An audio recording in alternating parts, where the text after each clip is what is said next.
News Talk 610 AM and 102.1 FM. KVNU. It's now 5:05 on this Monday afternoon as we head into hour 2 of KVNU's For the People show. And we'll feel right with your local headlines. We've had temperatures in the low 90s today, and it looks like the next couple of days will just gradually warm up, mid-90s coming by the weekend. We'll get to that weather forecast in just a minute. Well, a 2-year-old black bear led wildlife officials and police on a chase through South Logan and Nibley over the weekend Saturday before being captured at a local dealership. Now, law enforcement officers and the Utah Division of Wildlife Resources biologists had tracked the young bear using dogs as it ran through the Strata apartment complex near the Nibley border. Now, the animal was eventually cornered and secured at Young Power Sports. The incident follows 3 recent bear sightings that have happened in Utah County. Now, DWR spokesperson Faith Jolly said that ongoing drought conditions are shrinking natural vegetation, which makes up about 90% of a bear's diet, forcing the animals into residential areas to forage for food. Well, in other news, a 58-year-old Richmond man was arrested earlier this month following an investigation into allegations of sexual abuse involving a juvenile victim with autism, according to authorities. Brad Reed Deffinger faces charges in Logan's 1st District Court of second-degree felony forcible sexual abuse and Class A misdemeanor unlawful kissing of a minor.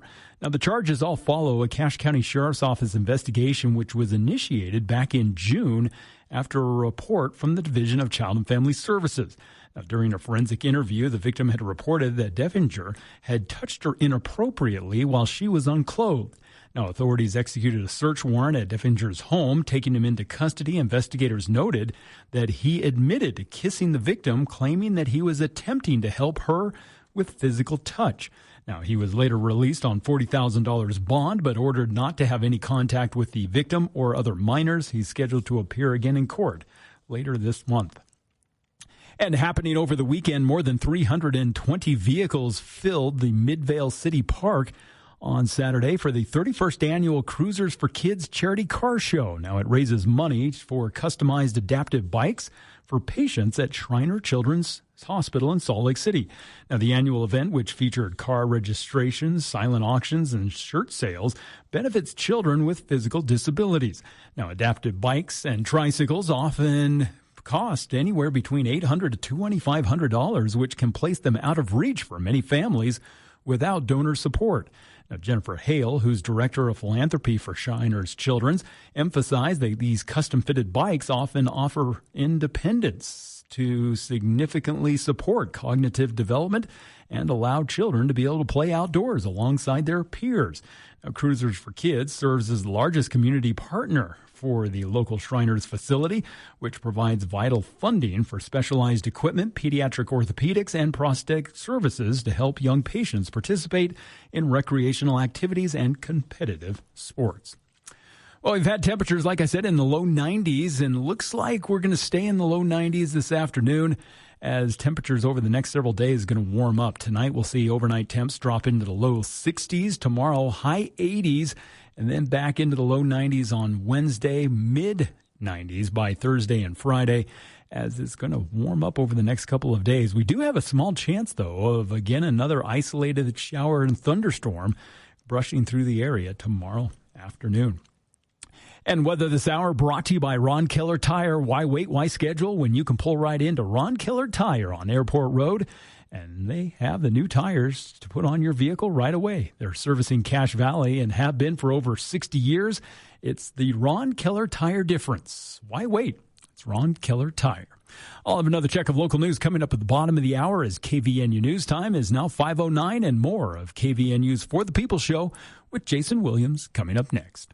Did you know you can cut your Rocky Mountain power bill by 40 to 50% without a single solar panel? With the new time of use rates, power is 4.5 times more expensive in the evening, but cheap during the day. At Greenbox Solar, we install smart home batteries that charge up when electricity is cheap, then power your home during peak hours. Solar is totally optional and can be added in the future, but savings are guaranteed. Drop by Greenbox Solar's showroom in South Logan to see the hardware for yourself. Visit our website at poweredbygreenbox.com. Breaking news and stimulating talk. News Talk KVNU 610 AM and 102.1 FM. Planning a summer getaway, or do you have friends and family arriving in Logan? Whether it's hiking, biking, fishing, family vacations, outdoor concerts, or exploring beautiful Cache Valley, you need a great place to stay. The absolute best deal in town is the Bomb Hotel and the Aggie 79 special. Stay for just $79 per night. Enjoy clean, comfortable rooms, friendly service, and outdoor pool, plus a free full breakfast for just $79 with Aggie 79. Call 752-5220, 752-5220, and book your summer stay today. Thank you. Plant Peddler Floral wants to say thank you. Thank you for letting Plant Peddler take care of the floral arrangements for your most important occasions. This year, Plant Peddler Floral celebrates 50 years. That's 50 years of making friends as they've taken your orders, created and delivered beautiful floral arrangements. When the message is important, you can always count on Plant Peddler Floral to deliver it perfectly. Flowers for every occasion. When the message is important, Plant Peddler Floral, a 5-time Best of Northern Utah Gold winner.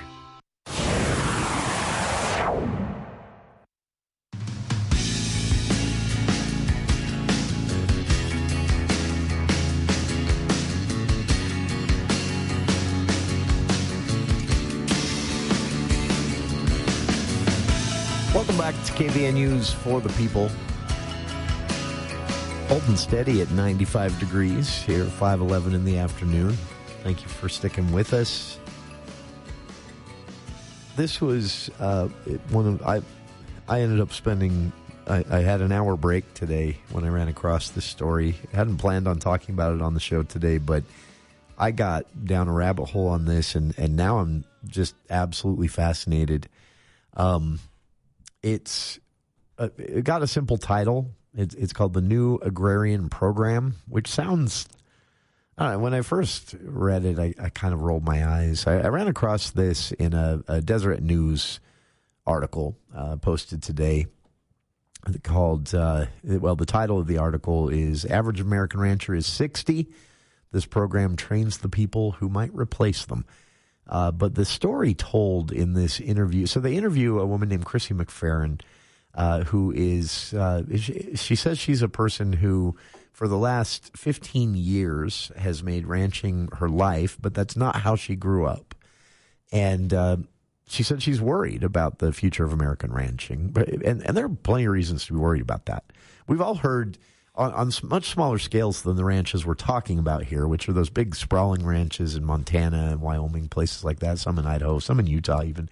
On a smaller scale, we see it here in Cache Valley, right? We see, I know in my own neighborhood, there were areas that I remember when I was a kid, and you'd go through the area, it'd just be alfalfa fields or cornfields, and now it's housing. And part of that is there's, this big demand for housing, and so there's a lot of money to buy land for housing. But another part of that is something that we've all seen happen or heard of happening, or even maybe have been in the situation ourselves, where you have an older generation that they age and they pass away, and the younger generation doesn't want to make a living doing the same thing, and there are a lot of different reasons. Maybe they went to college and have a high-paying job that they really love. Maybe they saw what their parents had to deal with as ranchers or alfalfa growers or a dairy family, whatever it might be, and they just say, not for me. And I don't judge anyone for that, but it is a sad thing to see, because then the land gets put up for sale. The most likely thing it's going to be purchased for right now is housing.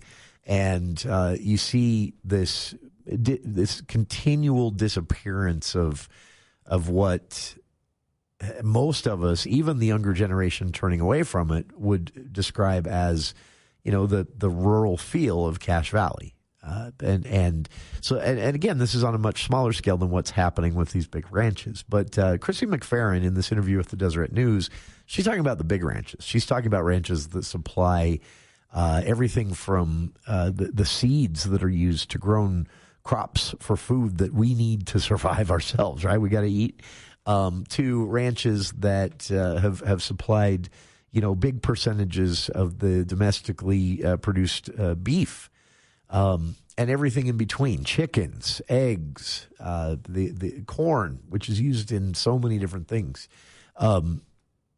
She's worried about that.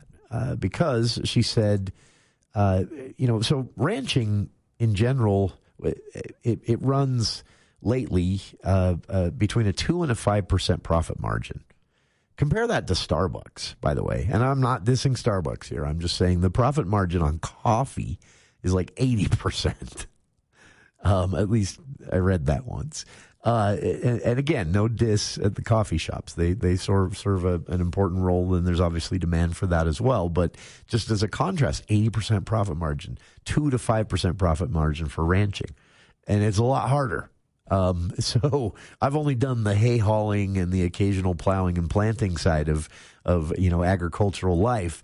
But even from that limited experience, I know is a lot more work and a lot more time consuming than selling coffee. So you can see why this lifestyle, if you will, this career choice is fading. But it's something that, as McFerrin says in the Deseret News interview, as we've talked with the folks behind the Cowboy Rendezvous that happens every year, and their whole goal is kind of preserving the cultural aspect of rural Western life. There is concern about what happens if this goes away. What if a generation or two from now there is no one interested in ranching? Now, of course, we'll have AI-powered robot ranches by then, probably. But still, there is a continuous decline in interest in this way of living life. Well, McFerrin is taking what she calls a holistic approach to turning this around. She says American ranching is at a crossroads, low profits, millions of acres of land changing hands, and a lack of interest from young people to enter into this lifestyle. So she started exploring that a little bit as she, again, for the last 15 years has run her own ranch. She's a first-generation rancher, by the way. She owns a ranch called Badger Creek Ranch. Again, you can read this in the Deseret News story today. It borders the Park and Fremont counties in Colorado. And she said it's a chosen lifestyle for her, and it's one that drew her from a young age, despite the fact that she kind of grew up in a very urban, upper-middle-class setting. She wanted to do this, and she said, it's challenging, it's hard work. There are days when I regret it, but she said that ranching, she quickly learned, is an integral part of food security. And it concerns her. She says, we're at a crossroads. She said, we have a huge problem on our hands no one is talking about. But the story, she says, isn't all doom and gloom, also from her own experience. So what McFerrin decided to do, this is fascinating to me. She started an organization called Quivira Coalition. And what they do, just give you a sample of what they do through some of their events.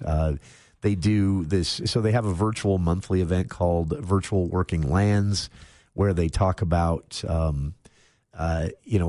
soil health and, typical things you would see discussed around ranching, whether it's hobby ranching or a big ranch. And then they talk about, in the mix of all this, they also talk about sustainability, being good stewards, not contributing to climate change as little as possible, at least. They also have events that are centered around, so like next month, for example, they have a big event in Colorado that is centered around herding dogs and training them. They've got, there's a Slow the Flow, hands-on post-fire watershed restoration workshop. The whole idea behind that being that ranchers are some of the best people to invite into the restoration conversation right after a wildfire because they've dealt with this. Oftentimes they're only doing it on their own land after a wildfire goes through, eastern Montana, which is common, or parts of Colorado even. But they're experts on land restoration because they need to restore the land so they can grow and continue to make a living. So they're good at it. But very seldomly are they invited into the policy discussion when a state, for example, is going to spend some money doing land restoration after a wildfire, which, by the way, Utah will be doing a lot of over the next year.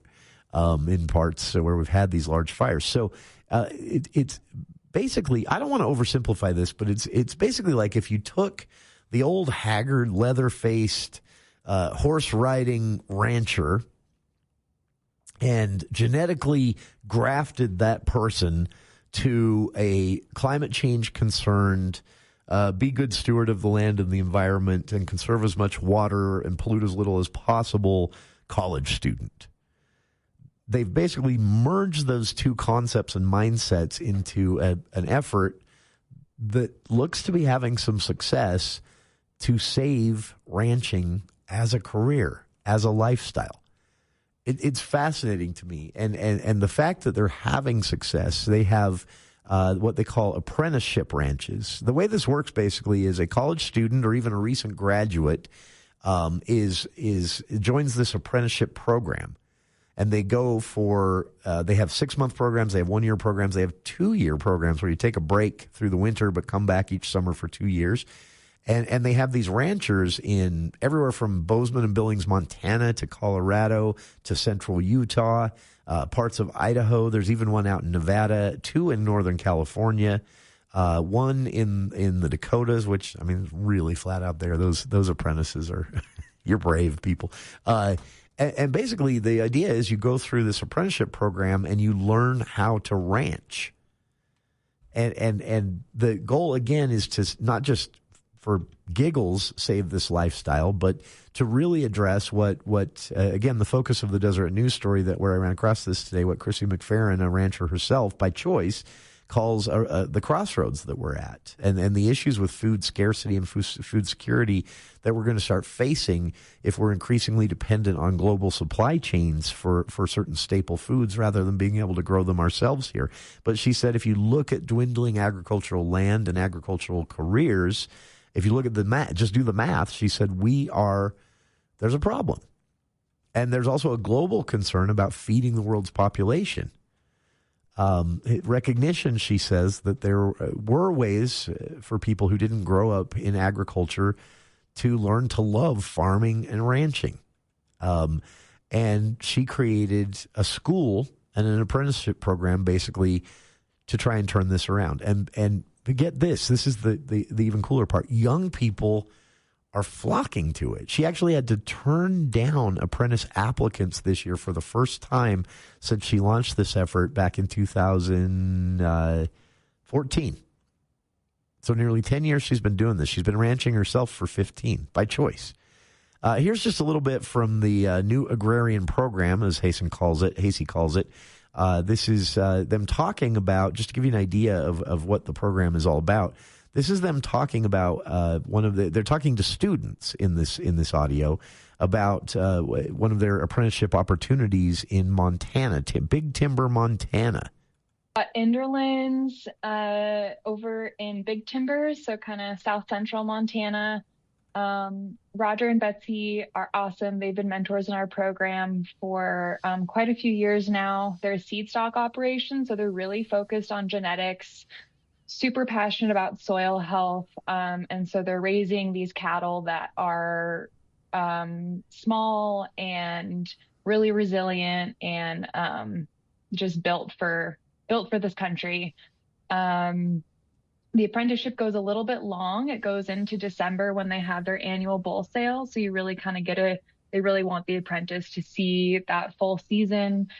And we have an apprentice there. There will be 2 apprentices at the Inderland Ranch. So Charlie, who did his first year there this year, is going to stay and do a second year of apprenticeship.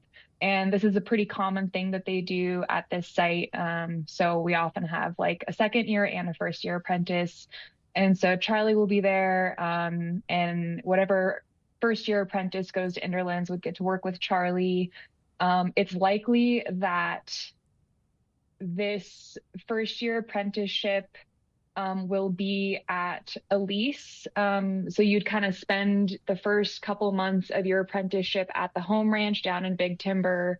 And then you would actually move up to a trailer in the mountains for the summer months. So How cool is that? Literally inviting college students, recent graduates, to make this a part of their future career, to learn how to ranch. Hasey said that she describes herself in the Deseret News interview as an environmentalist who fell in love with ranching. She said, I'm very concerned about climate change. I'm very concerned about stewardship of the land. And she said the biggest myth out there that she thinks drives the next generation, the ranchers' children, if you will, from not wanting to carry on the career, to sell the land for housing instead. She said the two biggest factors here are one, it's hard work and the profit margin is not large, which she said we can fix that a lot of different ways, but it's going to have to require a serious policy debate as well. But she said the second part that she would run into all the time is people saw ranching and farming as exploitative.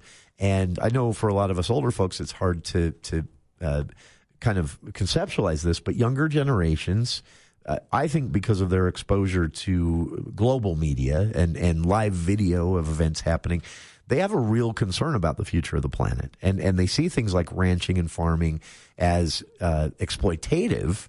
And Hasey says what she's learned is that you can teach ranching in a way that appeals to environmentally minded young people by simply explaining to them that ranchers have been doing regenerative practices forever. They just didn't call it environmentalism. She mentioned things like rotational grazing. She said that we've been doing that for hundreds of thousands of years, dating back to some of the earliest records kept about farming in Egypt along the Nile. We understood that you've got to let the soil rest. She said it's a really simple example, but she says it's one of the best things you can do for the environment. She said that many young people she speaks with through this apprentice program are also surprised to learn how many ranchers, some whose families have been in ranching and grazing and farming and agriculture in general, have been doing organic growing for years because pesticides were expensive. They learned other things that would work just as well, that were also better for the environment and for the land.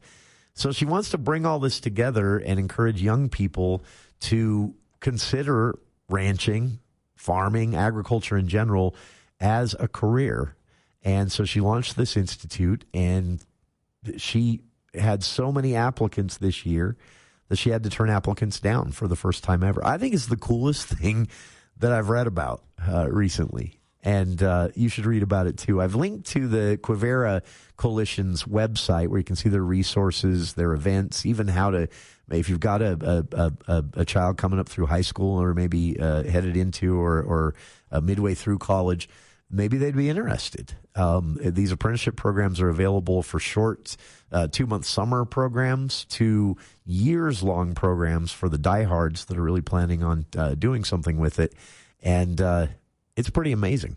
Also, check out Hasey's Carbon Ranch Initiative, the smallest carbon footprint ranch in history that actually made more money than any other ranch in the state. She's highlighting it as a way to, again, attract climate change conscious young people into the Western lifestyle and to try and save ranching, farming, the agricultural life in the United States.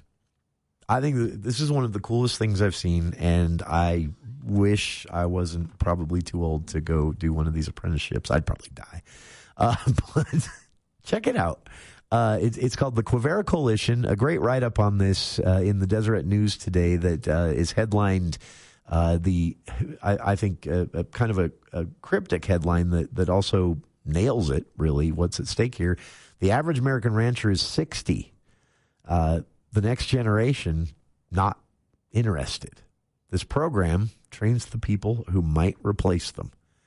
And some beautiful photography from the Deseret News on this as well. Check it out. I've linked to both the report from the Deseret News and the Quivira Coalition's own website with some of their multimedia content as well on our Facebook page.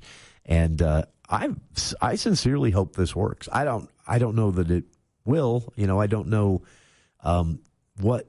It gets a little sticky, right, when we start talking about as Hasey mentions in the interview with the Deseret News, policy discussions around profit margins. Or it depends on what we're talking about there. Are we talking subsidies, just to make ranching and farming more profitable? That's going to be popular in some areas, very unpopular in others. Or are we talking about some of the challenges, maybe trade challenges, maybe supply chain challenges that make it harder for someone growing corn or carrots or cattle to make money off of it? A lot of room for discussion there, but it's one of the coolest things that I've seen. Again, combining concern over climate change and being good stewards of the planet with the Western lifestyle, ranching and agriculture, connecting the two and pitching it to young people as a career. And it's working. Again, check it out. It's called the Quivira Coalition. And a great write-up on this where I discovered it today in the Deseret News, which I've linked to both websites on our Facebook page. And we'll be back with more of KVNU's For the People right after these headlines. With KVNU's We'll Feel Right.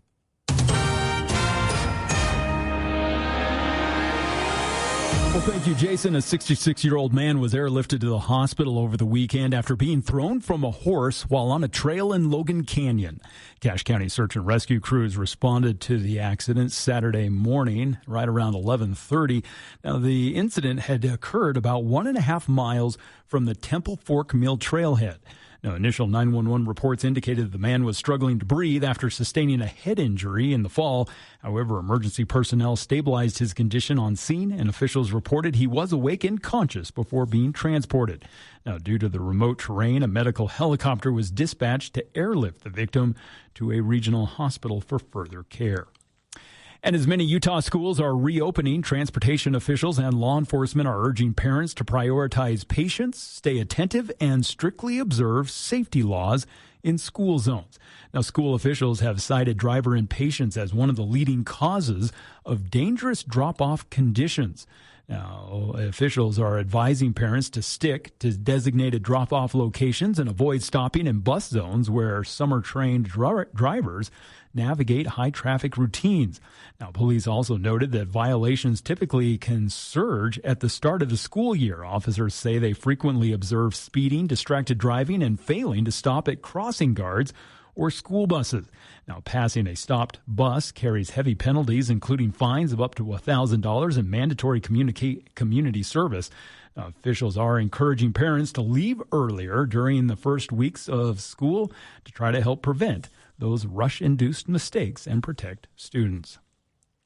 And a West Jordan couple is expressing gratitude to paramedics who helped deliver their second child in their home bathroom last month. Now, Ashley Evans, who's a NICU nurse, had woke up in the early morning hours of July 29th with mild contractions, and shortly after showering and preparing to head to the hospital, her water broke suddenly, prompting her husband Jordan to call 911. Now, paramedics arrived within minutes of the dispatch call, and just 4 minutes after emergency crews set up equipment in the bathroom, Evans gave birth to a little baby girl, Ellie, weighing 9 pounds and 11 ounces. Now, the couple's 2-year-old son also witnessed the delivery, and following the experience, the family visited the fire station to personally thank the paramedics who assisted in bringing their daughter safely into the world. Apparently, mom and daughter are both doing great. And it looks like we're going to continue to see mostly clear skies through the rest of the week as we check your weather forecast here at the bottom of the hour. It's brought to you by the Cache Valley Media Group's garage sale coming up this next Saturday. Now, this is not this Saturday, but the following, August 29th from 8 to 3 at the Eccles Ice Center parking lot in North Logan, where you can shop over 50 vendors filled with furniture, tools, collectibles, and all sorts of home goods. Now, if you want to sell your own stuff, you can sign up for a booth today by going to CacheValleyGarageSale.com. As we're going to continue to see mostly clear skies through the next several days. Temperatures tonight going to drop into the mid to low 60s. Tomorrow will be into the high 80s with a small chance of some isolated showers coming through tomorrow afternoon, and then warming up into the mid 90s by the end of this week. And I'll have more local news coming up an hour from now. I'm Will Feelright for KVNU News. ABC News. I'm Stephanie Officer. Word of actress Hayden Panettiere's death hit fans like a ton of bricks, which seems to be the consensus on social media. The 36-year-old was found dead Sunday of cardiac arrest in a South Carolina home after traveling there from Los Angeles the day before with her on-again, off-again boyfriend, Brian Hickerson. Hickerson's family was reportedly made aware of Panettiere's death Sunday. Hickerson himself has not yet made a public comment regarding the matter, but has a long history of domestic abuse against the Nashville star. There are flash flood watches all across the Ohio Valley. The Midwest, you're not out of the woods yet either. ABC meteorologist Leslie Lopez. West Virginia just recorded their wettest August day on record. Severe thunderstorms are also on the move from Tennessee to western North Carolina and Virginia. Damaging wind gusts and large hail from Omaha to Kansas City. As Ohio Valley dries out, a new cold front will bring severe storms to the plains tomorrow. This is ABC News. This is Matt Robbins with Quality First Insurance. We are now Alera Group. Need home or auto insurance? What about your business, general liability, and workers' comp? You have employees? What about their health benefits? Our team now works with more carriers, more options. You get national strength with the same small town team. Come in, same friendly faces, same local office. Or call 435-752-0101. Northern Utah, this is attorney Jace Allen, and thank you for voting the Allies Law Firm Gold winner in 5 categories of the best of Northern Utah, including estate planning, family law, criminal defense, personal injury, and best law firm overall. Whether you need help protecting your family, navigating divorce, defending your rights, or pursuing justice after an injury, our team is here to help. From all of us at the Allies Law Firm, thank you for your support and your vote. The Allies Law Firm. We plan, we fight, you win. Bring back what you've been missing. Bring back Cache Valley Hearing and Audiology. Cache Valley Hearing and Audiology is Cache Valley's most trusted name in hearing aid technology. Schedule a free hearing evaluation with Dr. Paul Danes, where he can customize a hearing improvement program to meet your needs. Call 753-HEAR or visit CacheHearing.com. Back what you've been missing. Bring back Cache Valley Hearing and Audiology.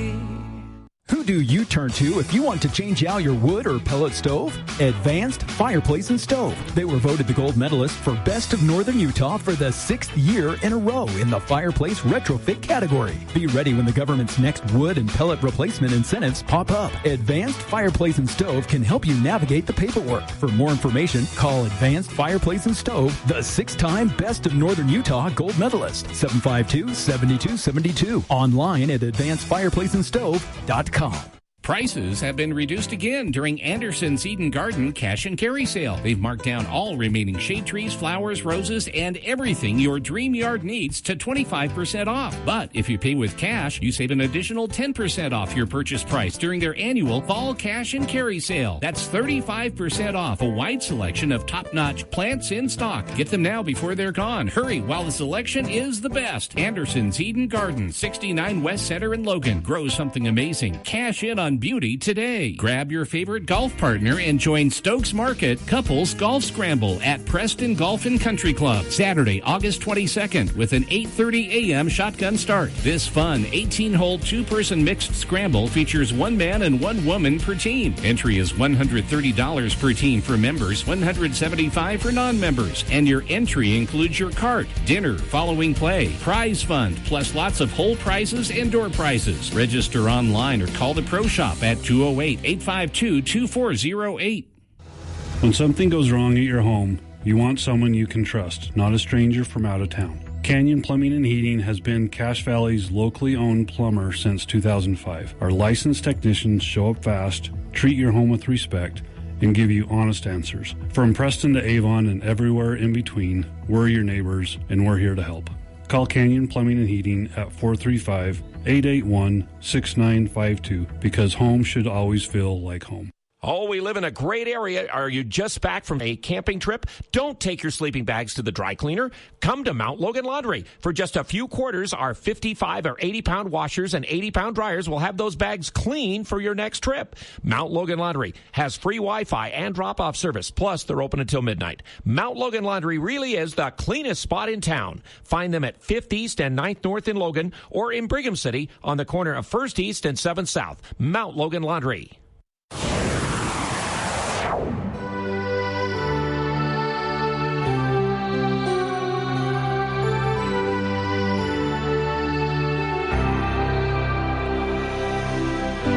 back to KVN News for the people. A lot of people with a lot of opinions on this one. I didn't expect that. 753-5868 if you'd also like to weigh in. Before the news there, I'd kind of wrapped it up where we hadn't gotten much of a response.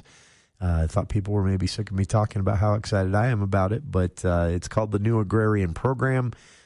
Short version, it's taking, environmentalism, climate change concern and consciousness, something that is very prevalent in younger generations, people who are coming out of high school, going into college, combining that with the knowledge and skill and respect of agricultural lifestyles in Western culture, specifically ranching, growing stuff, combining those two together into an apprenticeship program, hoping to entice college students to making ranching a career.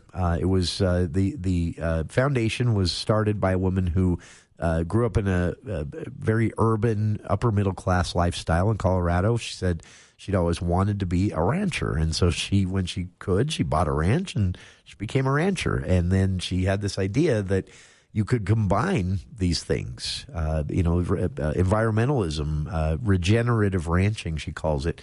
That's good for the planet, helps reduce, the carbon footprint of a ranch, good for the soil, uses less water, all of these kinds of things. If you threw that in the mix with the lifestyle, the independence of ranching and farming, which originally drew some of these families to it in the first place, young people responded, and they wanted to know more. And she said one of the remaining challenges, of course, is the small profit margin. Can you actually make a living doing this? And the sad thing, she said, is that the answer is no in some areas, yes in others. A couple of callers during the news break there. One caller saying, I see the challenge here is that this up-and-coming generation wants to spend all their time on their phones on social media. Yeah, but she's trying to change that. And also, you can still do that. I'm not going to use a name, but there is someone who spends a lot of time on their tractor doing farmy stuff that is also, has confessed to me recently, has a bit of a TikTok addiction. Exact words, those kids are funny. I laugh so hard, but you can still a lot of this new John Deere equipment is pretty automated. You can still get in some quality Instagram time. Just ask younger ranchers and farmers in the Intermountain West.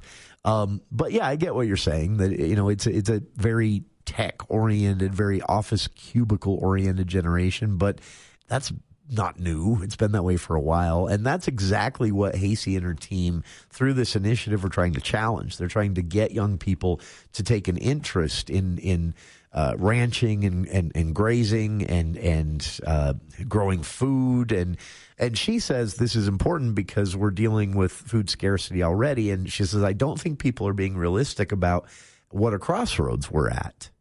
Not just in America. She said this is a problem in Canada. It's a problem in Mexico. It's a problem in European countries that, Ukraine has an issue with this, she points out. Getting young people to take an interest in this. Well, no, they would just, when their parents get too old to do it or pass away, they sell the land and the land becomes housing and development because that's where most of the money, that's where you can get the most money for selling your land now. And she said, this is a problem, and people don't realize what a big problem this is. Another listener saying that they wonder if a program like this, because the initiative that she started is on a large scale, getting these students, college student age kids into these, 3-month, 6-month, 1 year, and 2 year apprenticeship programs. The problem is that part of the apprenticeship program is, okay, you're learning how to do, grazing on leased land and how to do that responsibly, how to protect the soil, how to reduce carbon emissions, how to use less water, how to grow food effectively, how to protect the genetic strain of the seeds. If that's what you're going to do is sell seeds. You're learning all of this stuff. and cattle vaccination, herd dog training. I mean, they've got classes on all of this through this initiative. And then at a certain point, somebody's going to say, well, how much money will I make? And the answer is going to be, yeah. So she talks about policy prescriptions to that. And this is where it could get controversial because, yeah, we're talking, I mean, subsidies. So one listener chimed in during the news break there, couldn't stay with us or didn't want to stay with us to stay online or to go on air, but said, my concern is, you know, how much money do we want to spend? We need to come up with a figurative ballpark dollar amount. How much money do we want to spend in the United States to keep ranching and farming here? It'll always be happening somewhere, right? But you could shift things to where we're entirely dependent on global supply chains, which we've seen break down. We're seeing that now with gas prices and one tiny little stretch of water near Iran. So do you want that to happen with like all the foods in the grocery stores? That's literally kind of what we're talking about. Hasey explains. People are unaware of how much we do grow still and how quickly that amount is shrinking. She wants to challenge that. So a listener chimes in and says a very relevant thing to ask, and I don't know what the answer is, but it's a question that should be asked. How much do we want to spend? Because there is going to be, at a certain point, to really save ranching, agriculture, Western lifestyle, whatever you want to call it, we're going to have to talk about subsidies. Now, this shouldn't be shocking. We have subsidized in various ways the energy industry for decades. And we do that because it's recognized and accepted that, like I say, we're seeing it right now. A spike in oil barrel prices leads to a spike in prices at the pump, and that leads to economic behavior that can actually then trigger a national, even global recession. People start sitting on their wallets more and staying home more. The economy starts to shrink, and you enter a recession. And so at a certain point, it's actually beneficial. They try to hide the numbers because I think taxpayers would be shocked even to see what Utah, through the Office of Economic Development and the governor's office, spends on this type of thing. But yeah, it's recognized and kind of hush-hush, but still recognized that there are certain industries that you prop up in bad years because the result of not doing that is worse. We need to make it non-controversial. It is for the most part, but it does become a debate more often than it should. But we need to make it more non-controversial to prop up agriculture. And that can mean a lot of different things. So to answer your question, Mike, so Mike says, what are we willing to spend and exactly how should we spend it? I mean, I'm not an expert on this, but I know some things that have worked. One thing that has really worked is using taxpayer dollars to soften the risk that especially small family farms might take to stay in the business, to stay in the career. They have to take risks sometimes. Maybe it's buying more land so they can grow a little bit more and increase their profit margin. Maybe it's buying new equipment. Maybe it's concern for the planet and the environment, and they want to buy new irrigation equipment that is much more water efficient. Some of those sprinkler heads, nearly $10,000 for some of those super efficient sprinkler heads. No family farm can afford that. The big ranches can afford it, but there's very little incentive. Utah's trying to fix that by offering these grants to offset the costs for smaller farms. But the larger farms are really the bigger concern, and states can only really threaten them so much. Eventually, public pressure wins out, and that's what's happening on that front with the larger, mass-producing agricultural endeavors. Conglomerates, basically. That's another issue in this that Hasey brings up that she said public policy can play a role in too. The deck is stacked right now for large corporately owned agricultural conglomerates. They're struggling too a bit. There was, the Tyson plant closing here in Utah announced just this weekend, more than 700 jobs at stake there. Only been open 3 years. So there are challenges on the big conglomerate front as well. But she said things are very imbalanced. They have a lot of protections and a lot more of a safety net where they can absorb risks or survive a bad year, survive a drought year, whereas family farms can't. We do some to try and offset that, but the question is, you look at what Hasey's doing, trying to draw young people into this career. I think it's a noble effort. I think that we would really dislike the world we live in if we saw a complete loss of ranching and farming domestically or even near us. I don't think most people realize why produce is so cheap in Utah 6 months out of the year. And it's because there's a lot of it and we're growing it here. It's even cheaper if you go out and directly support family farms who are selling directly, which Utah, thankfully, has tried to policy-wise make more of a thing over the last couple of years. The legislature, one of the few things they did that I liked, to encourage farmers markets or local stands sitting on the corner of someone's field. Support that kind of thing. You don't have to get everything at the grocery store. In fact, here in Utah, 6 months out of the year, you can get most of your produce outside of a grocery store chain. These are little things that I think policy-wise we can incentivize. Yeah, it's going to cost taxpayer money. And Mike, your question is legitimate as all get out. How much is a concept we should probably have? I don't know that anybody's going to know the exact dollar amount, but I do wonder if people are willing to accept that it's probably going to be larger than we've ever seen before to really save agricultural careers and to draw college graduates or high school graduates into them. It's got to be profitable. You have to be able to raise a family. You have to be able to live comfortably. Whatever that might mean to that individual or that couple, they have to be able to live comfortably. It is probably going to cost a substantial sum of taxpayer dollars to offset some of the risks, to provide a safety net of sorts for, say they get 4 years in a row of bad drought, to encourage climate-friendly and planet-friendly, and as Hasey calls them through the Institute, regenerative practices that are good for the soil, good for the air, good for the rivers around you. That type of thing is the only way you'll attract this younger generation into the lifestyle, and it would cost some money. But again, we've spent billions every year on oil subsidies because we recognize that even a minor temporary spike in oil prices can trigger an economic recession throughout the entire country. It's happened before. So we subsidize oil to kind of grease the wheels towards more reasonable prices as much as we can through taxpayer-funded subsidies. And it's not that the oil companies aren't making a profit. Believe me.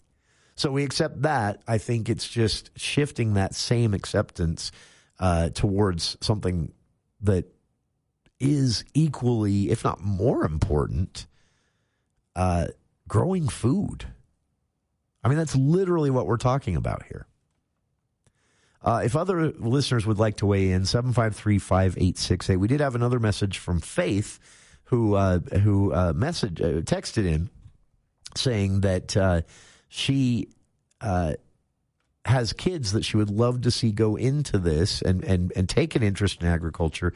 But she said, that you can get a software development job that'll pay you near six figures and you sit in an air-conditioned office and it's going to be a lot easier. How do you encourage them to go into something? Because she said she would like to see her kids do something more physical and more good for the planet and more outdoorsy with their lives, because they're very interested in those types of things, but they don't connect that with a potential career. So she's interested in this for her kids because she said her kids might respond to it. But she said, when you can get these six-figure software development job offers going through a different program at your university or a technical school, you can't blame the kids for being, drawn to that instead. I agree. That's what Hasey and this Quivera Institute and the new Agrarian Program are hoping to challenge, to entice young people into seeing agriculture, ranching, farming, running a dairy, raising cattle for meat, growing seeds to continue additional growing and things like that. Hasey wants to see that considered again as a viable and pleasant career choice for young people before it's too late. Appreciate all the listener feedback. Did not expect it. Still time if you'd like to weigh in, 753-5868. We'll be back right after this. Talk 610 AM, 102.1 FM, KBNU. This is Jordan with Primrose Home Care and Hospice. As I visit with people on a regular basis, I see many things we can help with. Recent falls, balance training, knee, shoulder, and hip surgeries, memory loss, housekeeping, help with medications, and that's not all. We at Primrose offer the best care in any situation. A great example of this is our preventative care program. While working with your doctor and using our personal approach, we can help prevent many of these situations. For more explanation, visit primrosecare.com or call me at 787-1369. Primrose Home Care and Hospice. We're your home team.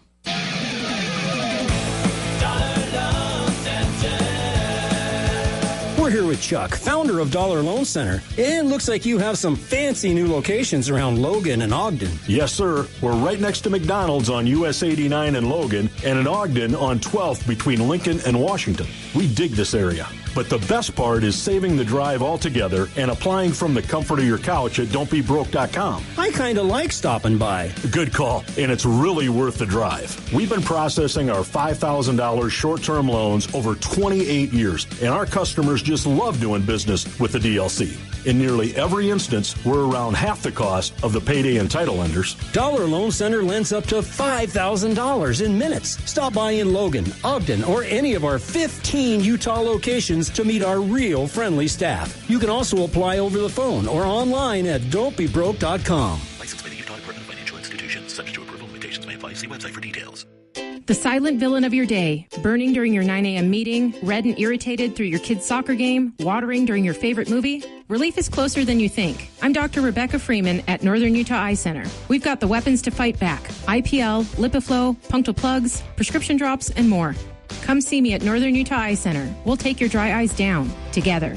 Visit northernutaheyecenter.com or call 752-2020. You're gonna love what you see. It's time for Bank of Utah's Where's the Wallet Cash Quest. They've hidden a wallet with $20,000 somewhere in Utah. Find it, and $10,000 is yours to keep. The other half goes to a charity of your choice. Clues can be found at bankofutah.com and on social media. Watch for new clues each week. Find the wallet, win $10,000, and help a Utah charity. Start your quest at Bank of Utah today. Bank of Utah, member FDIC. I'm Larry Gelwigs, the getaway guru for Morris Columbus Travel on Holland America Line with the biggest cruise promotion of the year, including a free drink package, free specialty dining, free Wi-Fi, and free shore excursions. Sail with Holland America Line and get free. And for the best travel deals on the planet, give us a call at Morris Columbus Travel. Come on and get away, Morris Columbus.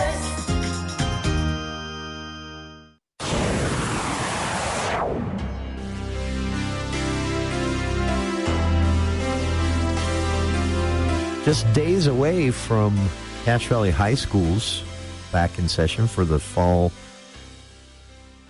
portion of the 2026-27 school year. That means school crossing zones are coming back. A statewide message sent out today from law enforcement and the Utah Department of Public Safety reminding everyone that those school zones are going to be popping back up and to practice patience and awareness.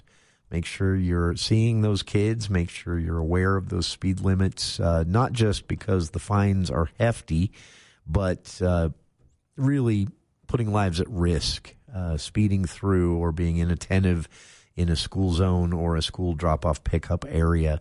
Along those lines, a Cache Valley-specific portion of this message, local schools urging parents who are dropping off and picking up kids in their vehicles to remember and be respectful of the bus zones. Apparently there was a problem with this in the spring of this school year, before graduation, where parents picking up and dropping off were blocking some of the bus pull-off lanes.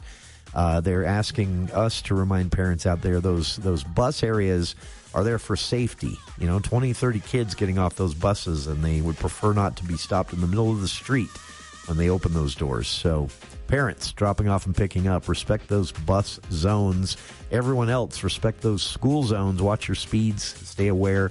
We'll be talking about local schools Wednesday on the show. Frank Schofield will be joining us with 2 of the 3 Teacher of the Year nominees for the state of Utah. 3 of them from Cache Valley. 2 of the 3 will be joining us on Wednesday's program. That's our show for today. Thank you for tuning in. Stick around. Dave Ramsey next here on KVNU Logan.